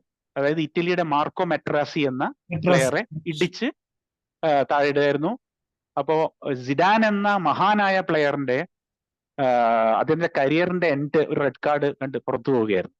അങ്ങനെ ഒരുപാട് കളിക്കാരെ നമുക്ക് പറയാൻ പറ്റും. ഇപ്പോ ഡെന്നിസ് ലില്ലി, അതുപോലെ ഒരുപാട് ഇത്തരം ദേശീയക്കാരായിട്ടുള്ള പ്ലേയേഴ്സിനെ നമ്മൾ കാണാൻ സാധ്യത ഉണ്ടായിട്ട്. ഇപ്പൊ ഫീമെയിൽ പ്ലേയേഴ്സിൽ സെറീന വില്യംസ് ഒക്കെ ടെമ്പർമെന്റ് പെട്ടെന്ന് ലൂസ് ചെയ്യുന്ന ആൾക്കാർ. സ്പോർട്സിൽ നമ്മുടെ ധോണിയുമായിട്ട് റിലേറ്റ് ചെയ്യാൻ പറ്റാവുന്ന ഒരു പ്ലെയർ ടെന്നീസിലെ റോജർ ഫെഡററാണ്. അദ്ദേഹം ഒരിക്കലും കളിയിലും അതെ പുറത്തായാലും അതെ തന്റെ കൺട്രോൾ ഒരിക്കലും പോവാറില്ല. അപ്പൊ സ്പോർട്സ് താരങ്ങൾക്ക്, വലിയ ഹീറോകൾക്ക് ഒരിക്കലും ഫാൻസിനെ കിട്ടാൻ യാതൊരു മടിയുണ്ടല്ലോ, പ്രത്യേകിച്ച് ഓപ്പോസിറ്റ് സെക്സ് ഫാൻസ്. അടുത്ത സ്ലൈഡ് ഒന്ന് കാണിക്കാമോ സാർ? ഇദ്ദേഹമാണ് റോജർ ഫെഡറർ. അദ്ദേഹത്തിന് അദ്ദേഹം നമ്മളെ മസ്കിന്റെ കാര്യം പറഞ്ഞ മാതിരിയല്ല, ഒരൊറ്റ ഭാര്യയേ ഉള്ളൂ, 4 കുട്ടികൾ. 4 കുട്ടികളിൽ 2 പേരും പെയർ ഓഫ് ട്വിൻസ് ആണ്. ആദ്യത്തെ ട്വിൻസ് ആണ്, രണ്ടാമത്തതും ട്വിൻസ് തന്നെയാണ്. 4 കുട്ടികളാണ്. ഇദ്ദേഹം ഒരിക്കൽ പോലും തന്റെ കരിയറിൽ ഒരു പോയിന്റിന്റെ കാര്യത്തിൽ തർക്കം ഉണ്ടാക്കുകയോ പ്രശ്നങ്ങൾ ഉണ്ടാക്കുകയോ ഓഫ് ദ ഫീൽഡും ഒരിക്കലും പ്രശ്നങ്ങൾ ഉണ്ടാവാത്ത ഒരാളാണ്. നമുക്ക് നെക്സ്റ്റ് പോയിന്റിലേക്ക് നോക്കാം, മോട്ടിവേഷൻ എന്നത്. Okay sir, last 2 minutes sir. Okay, നമുക്ക് ധോണിയെ സമയത്തോളം അദ്ദേഹം ഒരു സെൽഫ് മോട്ടിവേറ്റഡ് പ്ലെയർ ആയിരുന്നു എന്ന് മാത്രമല്ല, അദ്ദേഹം കൂടെയുള്ള പ്ലേയേഴ്സിനെ എല്ലാം മോട്ടിവേറ്റ് ചെയ്യുന്ന ആളായിരുന്നു. ഫോർ എക്സാമ്പിൾ 2007 സെപ്റ്റംബർ 24 ജോഹന്നാസ്ബർഗിലേക്ക് ഞാൻ നിങ്ങളെ കൂട്ടിക്കൊണ്ടുപോവുകയാണ്. അന്ന് നടന്ന പ്രധാനപ്പെട്ട സംഭവം എന്തായിരുന്നു? ഇന്ത്യ ആദ്യമായിട്ട് T20 ചാമ്പ്യൻഷിപ്പിന്റെ ഫൈനൽ കളിക്കാം. ഈ ഫൈനലിൽ കളിക്കുന്ന സമയത്ത് പാകിസ്ഥാനായിട്ട് കളിക്കുന്ന അവസാനത്തെ ഓവറിൽ പാകിസ്ഥാന് 13 റൺസ് വേണം. അപ്പോ ബൗൾ ചെയ്യാൻ ഓരോ ഓവർ ബാക്കിയുള്ള ഹർഭജൻ സിംഗിനും ജോഗീന്ദർ ശർമ്മയ്ക്കാണ്. അപ്പോൾ ഏറ്റവും പരിചയസമ്പത്തുള്ള ഹർഭജൻ സിംഗിനെ അദ്ദേഹം ബൗൾ ചെയ്യാൻ വേണ്ടി ഉപയോഗിച്ചില്ല. കാരണം മിസ്ബാഉൽ ഹക്ക് നന്നായിട്ട് സ്പിന്നിനെ കളിക്കുന്ന ആളാണ്. അപ്പൊ ഒരു കമ്പാരിറ്റീവ്ലി പുതുമുഖമായ ജോഗീന്ദർ ശർമ്മയ്ക്ക് ബോൾ കൊടുക്കുകയും അദ്ദേഹത്തിന് കണ്ടിന്യൂസ് ആയിട്ട് ഓരോ ബോളിനും അദ്ദേഹം മോട്ടിവേഷൻ കൊടുത്തുകൊണ്ട് ഓരോ ബോൾ എറിയുന്ന സമയത്തും അദ്ദേഹത്തിന്റെ അടുത്ത് പോയിട്ട് മോട്ടിവേഷൻ അദ്ദേഹം കൊടുത്തുകൊണ്ടിരിക്കുകയായിരുന്നു. അങ്ങനെ മൂന്നാമത്തെ ബോളിൽ തന്നെ മിസ്ബാഉൽ ഔട്ടാവുകയും ശ്രീശാന്ത് ക്യാച്ച് പിടിച്ചിട്ട് ഇന്ത്യ വിജയിക്കുകയും ചെയ്യുന്നത്. നെക്സ്റ്റ് നമുക്ക് കണക്ട് ചെയ്യാവുന്ന ഒരു പോയിന്റ് എന്നത് എംപതിയാണ്. ഏറ്റവും എംപത്തറ്റിക് ആയിട്ടുള്ള ഒരു ക്യാപ്റ്റനാണ് ഇന്ത്യൻ ചരിത്രത്തിൽ ധോണി. ഫോർ എക്സാമ്പിൾ 2 എക്സാമ്പിൾ എനിക്ക് പെട്ടെന്ന് പറയാൻ പറ്റും. ഒന്ന്, കോവിഡ് സമയത്ത് അവരുടെ ഹോം ഗ്രൗണ്ടിൽ പ്രാക്ടീസ് എല്ലാം നടന്നുകൊണ്ടിരിക്കുകയാണ്. പെട്ടെന്ന് ഗവൺമെന്റ് BCCI തീരുമാനിച്ചു നമ്മുടെ IPL ക്യാൻസൽ ചെയ്യാൻ വേണ്ടിയിട്ട്. അപ്പം എല്ലാ പ്ലേയേഴ്സിനും അവർ തിരിച്ച് അവരുടെ വീട്ടിലേക്ക് പോകാൻ വേണ്ടിയിട്ട് ഫ്ലൈറ്റ് എല്ലാം അറേഞ്ച് ചെയ്തു. പക്ഷെ ധോണി പോകാൻ തയ്യാറായില്ല. ടീമിലെ ഓരോ പ്ലെയറും ഫ്ലൈറ്റ് അവർക്ക് അറേഞ്ച് ചെയ്തിട്ട് അവരുടെ സ്ഥലങ്ങളിലേക്ക്, അവരുടെ റെസ്പെക്റ്റീവ് സ്റ്റേറ്റ്സിലേക്ക് പോയി എന്ന് ഉറപ്പ് വരുത്തിയിട്ട് അവസാനത്തെ ഫ്ലൈറ്റിലാണ് ധോണി പോകുന്നത്. അപ്പം എ റിയൽ ടീം മാൻ, തന്റെ കളിക്കാരുടെ കൂടെ നിൽക്കുന്ന ഒരു പ്ലെയർ ആയിരുന്നു എംപത്തറ്റിക് ആയ ധോണി. വേറൊരു എക്സാമ്പിൾ കൂടി അദ്ദേഹത്തിന്റെ എംപത്തറ്റിക് നേച്ചറിന് ഒരുപാട് പറയാനുണ്ട്. ഒരു 15 മിനിറ്റ് 1 മണിക്കൂർ ഒന്നും പോരാ ശരിക്കും പറയുകയാണെങ്കിൽ. ഫോർ എക്സാമ്പിൾ 2008 നമ്മുടെ സൗരവ് ഗാംഗുലിയുടെ അവസാനത്തെ ടെസ്റ്റ് നടക്കുകയാണ്. ധോണിക്ക് മുമ്പേ വളരെ സക്സസ്ഫുൾ ആയിട്ടുള്ള ചരിത്രമുള്ള ഒരു ക്യാപ്റ്റനായിരുന്നു സൗരവ് ഗാംഗുലി. ഭയങ്കര അറ്റാക്കിംഗ് ക്യാപ്റ്റനായിരുന്നു. അപ്പോ ക്യാപ്റ്റൻ ധോണിയാണ്. ആ ടെസ്റ്റില് ഓസ്ട്രേലിയ ആയിട്ട് ലാസ്റ്റിലെ സെഷനിൽ ധോണി പറഞ്ഞു, Dada now you are going to captain, you relieve the occasions. നിങ്ങൾ ക്യാപ്റ്റൻ ആയിരുന്ന ആ അവസരങ്ങൾ നിങ്ങൾ വീണ്ടും ഒന്ന് സ്മരിക്കുക. ഈ അവസാനത്തെ സെഷൻ താങ്കളാണ് ക്യാപ്റ്റൻ, ഞാൻ എന്റെ ക്യാപ്റ്റൻസി താങ്കൾക്ക് കൈമാറുന്നു. ഒരിക്കലും ക്രിക്കറ്റ് ചരിത്രത്തിൽ ഒരിക്കലും ഇല്ലാതെ, കാരണം അദ്ദേഹത്തിന്റെ അവസാനത്തെ ടെസ്റ്റില് അദ്ദേഹത്തിന് അവസാനത്തെ സെഷനിൽ ക്യാപ്റ്റൻ ആവാൻ വേണ്ടിയുള്ള അവസരം ഈ ക്യാപ്റ്റൻ കൈമാറുകയാണ്. അങ്ങനെ തന്റെ എംപതിയുടെ ഏറ്റവും വലിയ എക്സാമ്പിൾസ് കാണിച്ചിട്ടുള്ള ഒരു മഹാനായ ക്യാപ്റ്റനാണ് നമ്മുടെ ക്യാപ്റ്റൻ കൂൾ, തല എന്നറിയപ്പെടുന്ന. അപ്പോ ഏറ്റവും നമ്മുടെ ഡാനിയൽ ഗോൾമാൻ പറയുന്ന ഈ 4 പ്രിൻസിപ്പിൾസ്, 4 കോമ്പണൻസും തനിക്ക് തന്റെ ക്രിക്കറ്റിംഗ് കരിയറിൽ റിലേറ്റ് ചെയ്യാൻ ഒരു എക്സാമ്പിൾസിലൂടെ, തന്റെ ലൈഫിലൂടെ, തന്റെ ക്രിക്കറ്റിംഗ് കരിയറിലൂടെ നമുക്ക് മുന്നിൽ ചിത്രമാക്കിയിട്ടുള്ള ഒരു മഹാനായ player. Thank you for the opportunity here Dinesh sir. Thank U. Thank you Murali sir. വളരെ മനോഹരമായിട്ടൊരു നല്ല ടെക്നിക്കലി ബ്യൂട്ടിഫുൾ ആയിട്ട് ഡിസൈൻ ചെയ്ത ഒരു സെഷൻ. സാറ് STF ട്രെയിനിങ് കഴിഞ്ഞു അതിൻ്റെ ആ വലിയ വ്യത്യാസം ഇവിടെ കാണാൻ കഴിഞ്ഞു. മഹേന്ദ്ര സിംഗ് ധോണിയെ കൊടുത്തിട്ട് എമ്പതിനായിട്ട് ഏറ്റവും മനോഹരമായിട്ട് എത്ര ബ്യൂട്ടിഫുൾ ആയിട്ടാണ് നമ്മുടെ ലൈഫ് സ്കിൽസ് ആയിട്ട് കണക്ട് ചെയ്തത്. Excellent sir. Thank you very much. അപ്പൊ STF ചാമ്പ്യനായ മുരളി സാറിന് ശേഷം വരുന്നതും നമ്മളുടെ അടുത്ത ഒരു STF മെമ്പറാണ്. അദ്ദേഹം വരുന്നത് കോഴിക്കോട് ജില്ലയിലെ താമരശ്ശേരിക്ക് അടുത്തുനിന്നാണ്. ബയോളജി ടീച്ചറാണ്, ട്രെയിനറാണ്, സിജിയുടെ ഒരു വളണ്ടിയർ ആണ്. കൂടാതെ ട്രെയിനിങ്ങും ഇങ്ങനെയുള്ള കാര്യങ്ങളും സോഷ്യൽ സർവീസൊക്കെ ഒരുപാട് ഇഷ്ടപ്പെടുന്ന ഒരു വ്യക്തി കൂടിയാണ്. ഒരുപാട് സ്നേഹത്തോടെ സന്തോഷത്തോടെ നമ്മുടെ അടുത്ത ട്രെയിനർ ഷെരീഫ് സാറെ, അഹമ്മദ് ഷെരീഫ് സാറെ ഈ വേദിയിലേക്ക് സ്വാഗതം ചെയ്യുന്നു. ഷെരീഫ് സാർ, സാറിന്റെ സൗണ്ട് ഒക്കെ ഒന്ന് ചെക്ക് ചെയ്യാം. കംഫർട്ടബിൾ ആയിട്ട്. Thank you very much. Okay, clear അല്ലേ? ഓക്കെ അല്ലേ sir? I am okay. Sound കിട്ടുന്നുണ്ടല്ലോ അല്ലേ? Sound okay. You can start sir. Okay, best. Okay, thank U.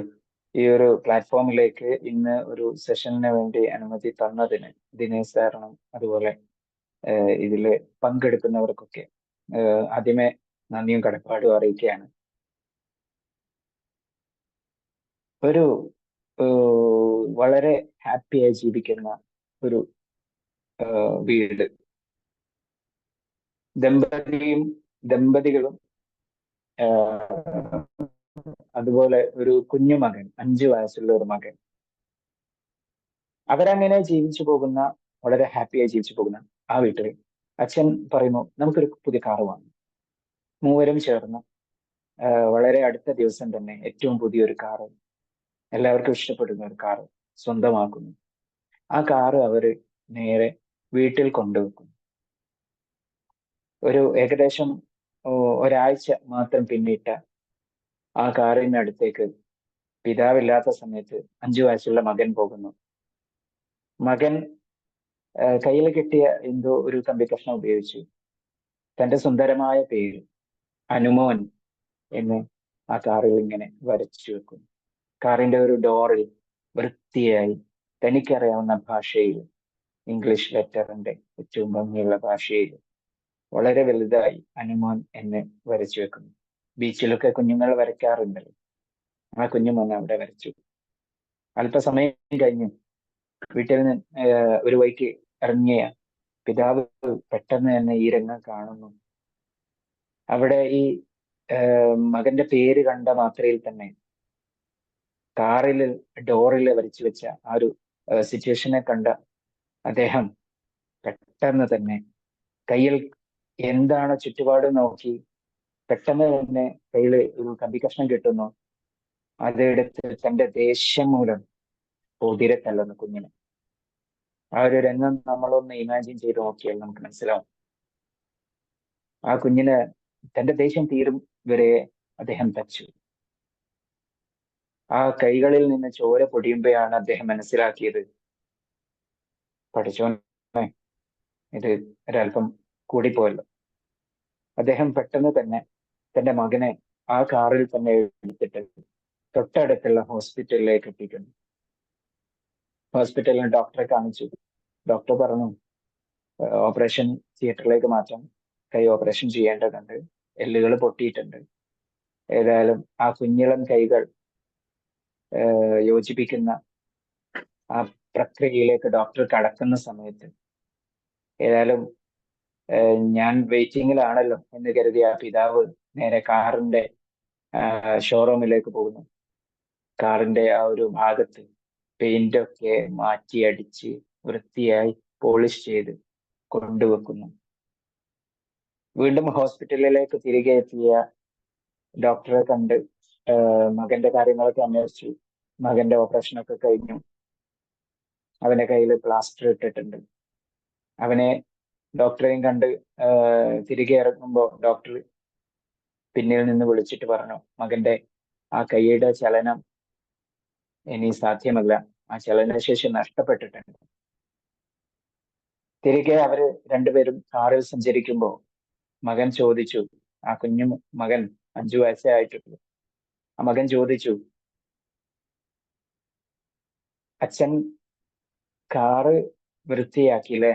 Car ഇപ്പോ പഴയ പോലെ നല്ല സുന്ദര കുട്ടപ്പനായിട്ടുണ്ട്. അനുവിന്റെ കൈകൾ എന്നാണ് ഇതേപോലെ സുന്ദരനാവുക? എനിക്ക് ഇനിയും പന്ത് കളിക്കണ്ടേ, എനിക്കിനിയും പഠിക്കണ്ടേ, എഴുതണ്ടേ, അതിനൊക്കെ എന്റെ കൈകൾക്ക് എന്നാണ് ആ ഒരു ഉഷാറ് ലഭിക്കുക എന്ന് ചോദിച്ചപ്പോ അച്ഛൻ ഉള്ളിൽ നിന്ന് വിങ്ങുന്നു. ചലനം ഇനി സാധ്യമല്ല എന്ന് ആ മകന്റെ മുഖത്ത് നോക്കി എങ്ങനെ പറയുമെന്നറിയാതെ ഉള്ളിൽ നിന്നും വീങ്ങുന്ന ആ പിതാവ്, ഈ ചോദ്യം വല്ലാതെ അലട്ടിക്കൊണ്ടിരുന്ന ആ പിതാവ് വല്ലാതെ വിഷമത്തോടെ നേരെ തന്റെ റൂമിലേക്ക് പോകുന്നു. ഒരൽപ്പം കയറെടുത്ത് അദ്ദേഹം തന്റെ ജീവിതം അവസാനിപ്പിക്കുന്നു. ഇവിടെ നോക്ക്, നമ്മൾ ഓരോരുത്തരും ചിന്തിക്കേണ്ട ഒരു കാര്യം, ഇവിടെ ഉണ്ടായ പ്രശ്നം എന്ന് പറയുന്നത് ദേഷ്യമാണ്, ക്രോധമാണ്. ശരിക്കും അതൊരു ഒരു ഇമോഷനാണ്. നമുക്ക് ഒരുപാട് ഇമോഷൻസ് ഉണ്ട്, ദുഃഖം, സന്തോഷം, അതുപോലെയുള്ള ഒരു ഇമോഷൻ മാത്രമാണ് ദേഷ്യം. പക്ഷേ ആ ദേഷ്യത്തിന് ഒരു പരിധിക്കപ്പുറം നമ്മൾ അതിന് പറയാ വയലേ നമ്മളെ കൺട്രോളിലേക്ക് വരാതിരിക്കുമ്പോഴാണ് അവിടെ നമ്മൾ പരാജയപ്പെട്ടു പോകും. ആ ദേഷ്യത്തിന് നമ്മൾ കൺട്രോളിൽ നിന്ന് നഷ്ടപ്പെടുമ്പോൾ പല റിലേഷൻഷിപ്പുകളും ഡിസ്കണക്ട് ആയി പോകുന്നു. ബന്ധങ്ങളെല്ലാം നമ്മെ വിട്ട് അകലുന്നത് ദേഷ്യം വരുമ്പോൾ നമ്മൾ ഉപയോഗിക്കുന്ന വാക്കുകളിലൂടെയാണ്. ആ വാക്കുകൾക്ക് വല്ലാത്ത ശക്തിയായിരിക്കും. നമ്മുടെ ജോലിയെ ബാധിക്കുന്നുണ്ട്.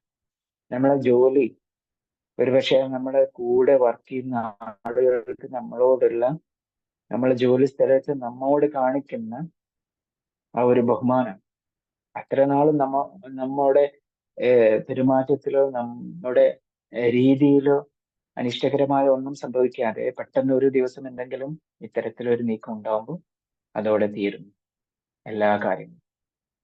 അപ്പോൾ നമ്മുടെ ഫാമിലിയിലായാലും ജോലി സ്ഥലത്തായാലും ഈ ദേഷ്യം നമുക്ക് വിനയാണ് എന്നുള്ള കാര്യത്തിൽ ഒട്ടും സംശയമില്ല. പക്ഷെ ഇതിനെ നമുക്ക് മാനേജ് ചെയ്യേണ്ടത് എങ്ങനെ നമുക്ക് മാനേജ് ചെയ്യും? ആങ്കർ മാനേജ്മെന്റ് എങ്ങനെ സാധ്യമാണ്? നമ്മൾ ഓരോ ആളുകളുടെയും ജീവിതത്തിൽ വളരെ ഇമ്പോർട്ടൻ്റ് ആയിട്ടുള്ള ഒരു കാര്യമാണ്. ഒരിക്കൽ ശ്രീ ബുദ്ധന്റെ അടുത്ത് ഒരാൾ വരുന്നു.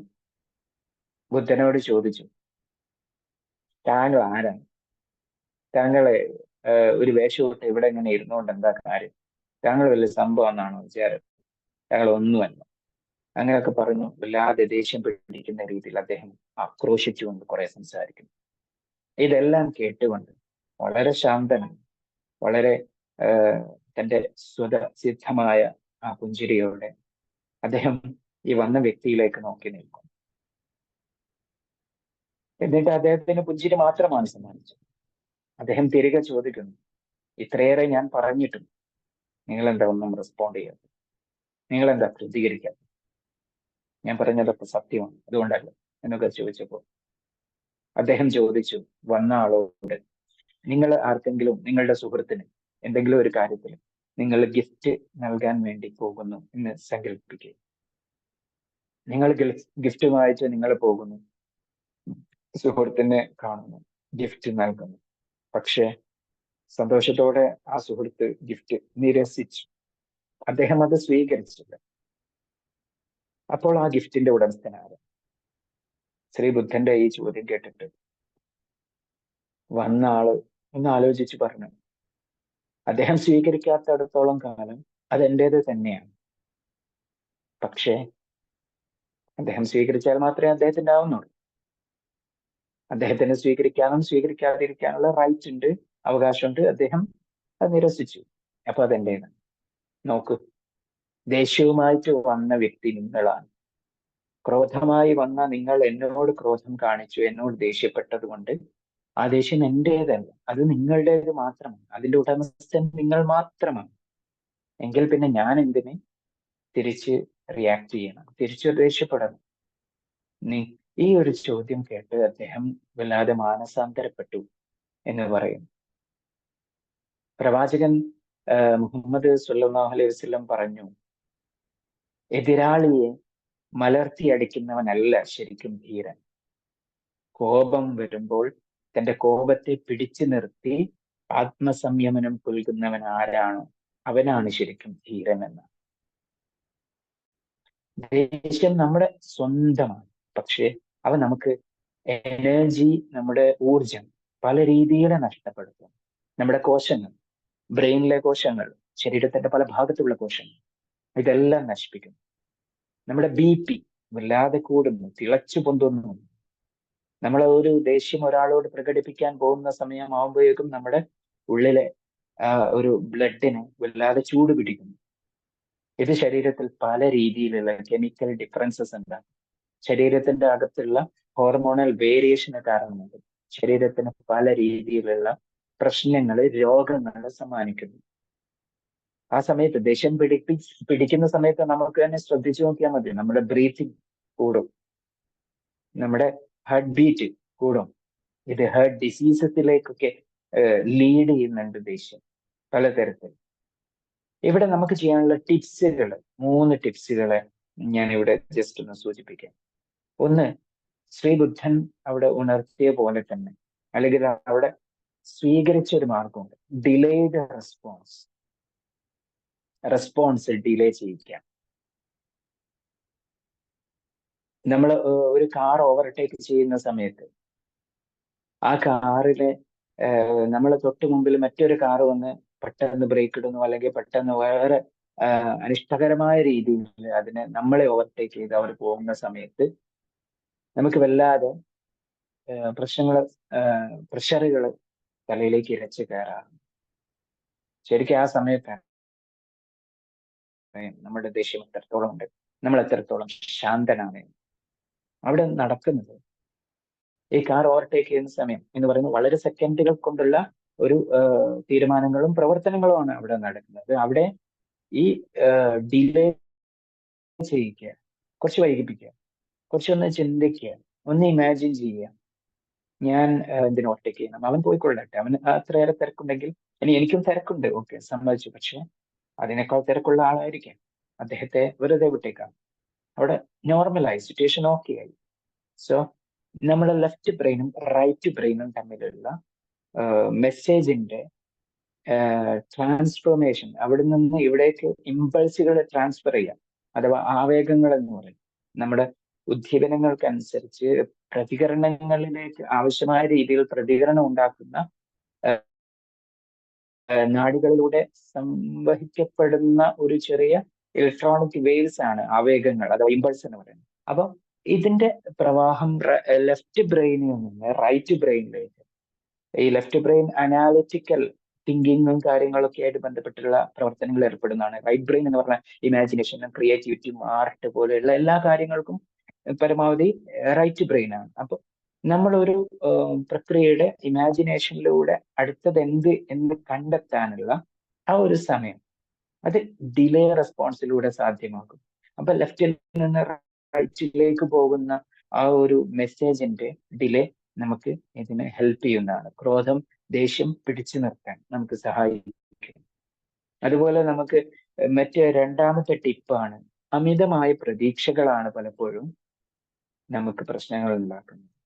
ഒരു സിനിമ സംവിധാനം ചെയ്ത് കഴിഞ്ഞാൽ, നിർമ്മിച്ചു കഴിഞ്ഞാൽ അവർക്ക് അമിതമായ പ്രതീക്ഷയാണ്, ഇത് എന്തായാലും വിജയിക്കും, ഇത് എന്തായാലും ഉഷാറാവും. ആ പ്രതീക്ഷയിലാണ് ഇത് പൊട്ടി പാളീസാവുന്ന സമയത്ത് ഉണ്ടാവുന്ന ദേഷ്യം. അവിടെ ഏത് രീതിയിൽ അവരെ റെസ്പോണ്ട് ചെയ്യും പറയാൻ കഴിയില്ല. കാരണം അവര് പ്രതീക്ഷിച്ചു ഒരുപാട്. 7 A+ തിരികെ വന്ന മകന്റെ അടുത്ത് ചൂടാവുകയാണ്. കാരണം പിതാവ് അവരുടെ കൂട്ടുകാരോട് പറഞ്ഞു 10 A+ എന്തായാലും എന്റെ മകൻ ഉണ്ടാവും. അവിടെയാണ് 7 A+, 8 A+ ആയിട്ട് വരുന്ന മകനെ കാണുമ്പോൾ ഓട്ടോമാറ്റിക്കലി ദേഷ്യം വരുന്നത്. ഇത്തരത്തിലുള്ള ഒരു മൂവ്മെന്റ് അവിടെ എന്ത് ചെയ്യാണ്, അമിതമായ പ്രതീക്ഷയാണ് അതിന് കാരണം. അത് നമ്മൾ ഒഴിവാക്കുക. അങ്ങനെ വരുന്ന സമയത്ത് നമുക്ക് പരമാവധി ദേഷ്യത്തെ ഇല്ലാതാക്കാൻ പറ്റും. അതുപോലെ സംഘർഷങ്ങൾ നടക്കുന്ന പ്രദേശങ്ങളിൽ നിന്ന് മാറി നിൽക്കുക. സംഘർഷങ്ങൾ നടക്കുന്ന സ്ഥലങ്ങളിൽ നിന്ന് ഒഴിവാക്കുക, നമ്മൾ അതിനെ ഒഴിവാക്കുക. സാധാരണയായിട്ട് ബി പോസിറ്റീവ് ബ്ലഡ് ഉള്ള ആളുകളിൽ കൂടുതൽ ദേഷ്യം കാണുന്നുണ്ട്. അതുപോലെ AB പോസിറ്റീവ് ഉള്ള ആളുകൾ മിക്കവാറും ദേഷ്യക്കാരായിരിക്കും എന്നൊക്കെയാണ് സയൻസ് പറയുന്നത്. സത്യത്തിൽ ഈ ഒരു കാര്യത്തില് അത്ര എന്താ പറയാ ഓതന്റിക്കായ പഠനം കൊണ്ട് പറയുന്നതല്ല. ഇനി ബി പോസിറ്റീവ് ഉള്ള ആളുകളും AB പോസിറ്റീവ് ഉള്ള ആളുകളും എന്തായാലും ദേഷ്യക്കാർ തന്നെയാണെന്നും മറ്റുള്ള ആരും ദേഷ്യക്കാരല്ല എന്നല്ല പറയുന്നത്. ദേഷ്യം വരുന്ന ആളുകളിൽ കൂടുതലും മെജോറിറ്റി പെർസെൻറ്റേജിൽ ബി പോസിറ്റീവിനും AB പോസിറ്റീവിലും അത്തരത്തിലുള്ള ചില കാര്യങ്ങൾ കാണുന്നുണ്ട് എന്ന് മാത്രം. നമുക്ക് ഇതിന് പിന്നെ ഈ 3 ടിപ്പുകൾക്കൊപ്പം തന്നെ നമുക്ക് ചെയ്യാനുള്ള ഡെയിലി നമുക്ക് ചെയ്യാനുള്ള ചില കാര്യങ്ങളാണ് എക്സസൈസ്. നല്ല രീതിയിൽ ബ്രെയിൻ ജിമ്മുകൾ, അതുപോലെ ആവശ്യമായ ബോഡി എക്സസൈസ് ഒക്കെ തന്നെ ഇതിനെ സഹായിക്കുന്നുണ്ട്. അതുപോലെ റിയാലിറ്റിയിൽ വിശ്വസിക്കുക, റിവേഴ്സ് കൗണ്ടിങ് ചെയ്യുക. ഓക്കെ, ബി പോസിറ്റീവിന്റെ കാര്യം നിങ്ങൾ ആ രീതിയിലാണെന്ന് പറയുകയല്ല. ഇതിലുണ്ടാവും നമ്മളെ കൂട്ടത്തിൽ ബി പോസിറ്റീവുകാരും ബി പോസിറ്റീവുകാരും ഒക്കെ ഉണ്ടാവും. പക്ഷെ അവർ മാത്രമൊന്നല്ല, അതങ്ങനെ ഫിക്സ് ചെയ്യല്ല. അതിലേക്ക് ഞാൻ കോൺട്രവേഴ്സിയിലേക്ക് പോകുന്നില്ല. പഠനത്തിലെ ചെറിയൊരു കാര്യം മാത്രം പറയാണ്. അപ്പോ റിവേഴ്സ് കൗണ്ടിങ്, 200-ൽ നിന്ന് 199, 198 നമുക്ക് ദേഷ്യം വരുന്ന സമയത്ത് റിവേഴ്സ് കൗണ്ടിങ് ഒന്ന് ചെയ്തു നോക്കാം. അപ്പോൾ പരമാവധി നമുക്ക് അതിൽ നിന്ന് ഒഴിവാക്കിയെടുക്കാം. മെഡിറ്റേഷൻസ് നമുക്ക് അതിനു വേണ്ടി ചെയ്യാൻ പറ്റുന്ന കാര്യമാണ്. അതുപോലെ വസ്തുവൊക്കെ പൊതിഞ്ഞു വരുന്ന ഒരു സാധനമുണ്ട്, പൊട്ടിക്കുന്ന ചില വസ്തുക്കളൊക്കെ പൊതിഞ്ഞുകൊണ്ട് വരുന്ന, നമ്മൾ ആമസോണിലും ഫ്ലിപ്കാർട്ടിലും ഒക്കെ വരുന്ന സാധനമുണ്ട്. അപ്പൊ അതിങ്ങനെ പൊട്ടിച്ച് അങ്ങനെ ചില ആളുകൾ, അതുപോലെ സ്മൈലി ബോൾ ഇങ്ങനെ ഞെരിക്കുക കയ്യിൽ, അങ്ങനെയൊക്കെ ചെയ്യാറുണ്ട്. ഇതൊക്കെ അതിനുള്ള മെത്തേഡാണ് കുറയ്ക്കാനുള്ളത്. അതുപോലെ പിന്നെ ഞാൻ ഒരു കാര്യം കൂടി പറഞ്ഞു നിർത്താൻ പോവാണ്. ഒരു മകൻ തൻ്റെ 8 വയസ്സുള്ള മകനാണ്. മകൻ പറയാണ്, ഉപ്പ എനിക്ക് ദേഷ്യം വരുന്നു, അച്ഛാ എനിക്ക് ദേഷ്യം വരുന്നു, ഞാൻ എന്താണ് ചെയ്യേണ്ടത്? അപ്പൊ പിതാവ് പറഞ്ഞു, നീ ദേഷ്യം വരുമ്പോ ഒക്കെ നിന്റെ പിന്നെ തൊട്ടടുത്തുള്ള ചുമരിൽ ഒരാണി അടിക്കുക. അങ്ങനെ ഒരു ദിവസം 37 ആണികൾ അടിച്ച ആ മകനോട് ചോദിച്ചു, ഇത്രയേറെ ദേഷ്യം നിനക്ക് വരുന്നുണ്ടെങ്കിൽ നിനക്ക് എങ്ങനെ കൺട്രോൾ ചെയ്യാൻ പറ്റും? പിറ്റേന്ന് ദിവസങ്ങൾ ഇങ്ങനെ കഴിഞ്ഞു പോയപ്പോ അവനിങ്ങനെ ചുമര് നിറയെ ആണികൾ കണ്ടപ്പോ പിന്നെ അവന് തന്നെ ഉള്ളിൽ, ഞാൻ ഈ ആണി അടിക്കുന്നത് എനിക്ക് വലിയ ബുദ്ധിമുട്ടാണ്. അപ്പൊ മെല്ലെ ആ ഒരു പയ്യൻ അതിന്റെ പരിപാടി ആ ഉദ്ദേശ്യത്തിനെ കുറച്ച് കൊണ്ടുവരികയാണ്. അവസാനം അച്ഛനോട് പറയുന്നു മകൻ, എൻ്റെ ദേഷ്യം പരമാവധി എനിക്ക് കൺട്രോൾ ചെയ്യാൻ പറ്റുന്നുണ്ട്, എങ്കിൽ നീ ഓരോന്നും കൺട്രോൾ ചെയ്യുന്നതിനനുസരിച്ച് ആണി ഊരിയെടുക്കണം. അങ്ങനെ അവൻ ഊരിയെടുത്ത് നോക്കിയപ്പോ അച്ഛൻ പറഞ്ഞു, നീ അവിടെ ചുമരിലൊക്കെ ഒരുപാട് അടയാളങ്ങൾ കണ്ടില്ലേ, ചെറിയ അടയാളങ്ങൾ. ആ അടയാളങ്ങളെല്ലാം നിനക്ക് ദേഷ്യം വരുമ്പോ നീ ആരോട് സംസാരിച്ചോ, നീ ആരോട് പ്രതികരിച്ചോ, അവരുടെ ഉള്ളിൽ അത്തരത്തിലുള്ള മുറിവുകൾ ഉണ്ടായിരിക്കും. അതിനെ ഏത് രീതിയിൽ മായ്ച്ചു കളഞ്ഞാലും അവരുടെ മനസ്സിൽ നിന്ന് അത് മാറില്ല. എത്ര മാപ്പ് പറഞ്ഞാലും അത് മായുകയില്ല. അതുകൊണ്ട് ഇതാണ് ദേഷ്യത്തിന്റെ കഥ.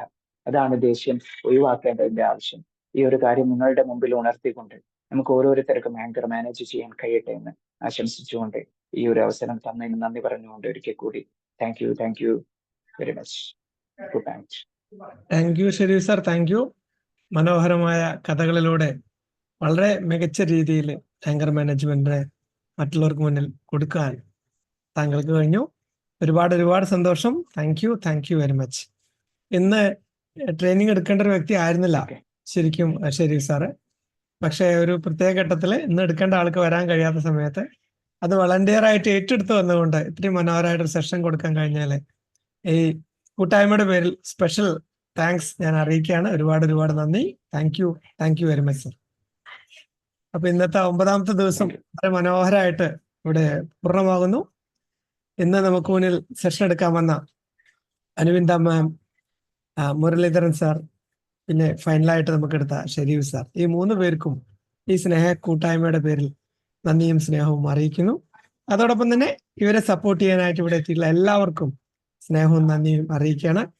ഇനി ഇവർക്കുള്ള ഫീഡ്ബാക്ക് നിങ്ങൾ നേരിട്ട് തീർച്ചയായിട്ടും അറിയിക്കുക. അവരുടെ ഏരിയ ഓഫ് ഇംപ്രൂവ്മെന്റ്, പിന്നെ എന്തൊക്കെ കാര്യങ്ങൾ നിങ്ങൾക്ക് ഇഷ്ടമായി, എല്ലാം നിങ്ങൾക്ക് നേരിട്ട് ഒരു മെസ്സേജിലൂടെ അവർക്ക് അറിയിക്കാം. അതും ഒരു തരത്തിൽ സെൽഫ് ലവിന്റെ ഒരു ഭാഗമാണ്.